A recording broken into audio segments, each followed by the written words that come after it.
A shocking case of fraud has surfaced in Ongar. On Tuesday, Sadar police arrested a youth for impersonating a police officer and duping people of their hard-earned money. The accused has been identified as Bironchi Narayan Nayak from Gunjam village under Khomar police station. According to police, Nayak lured a youth named Montu Sahu of Konkari village with a false promise of securing him a job in a Talcher-based mine. For this, he fraudulently took Rs 24,000 from him.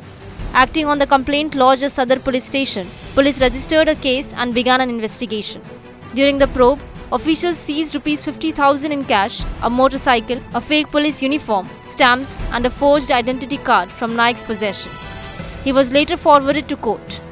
विभिन्न परिचय देई police officer केतले परिचय देई fake ID आधार ये सब देखैकी ये पैसा नहीं जाइछंती से आसिक सदर थाना रे रिपोर्ट कले केस रजिस्ट्रेशन होला परे हमरो एसपी सर दुटी टीम संगे गठन कले एवं ये जो अक्यूज बिरंची नारायण नायक को अप्रेंड करा जायछि।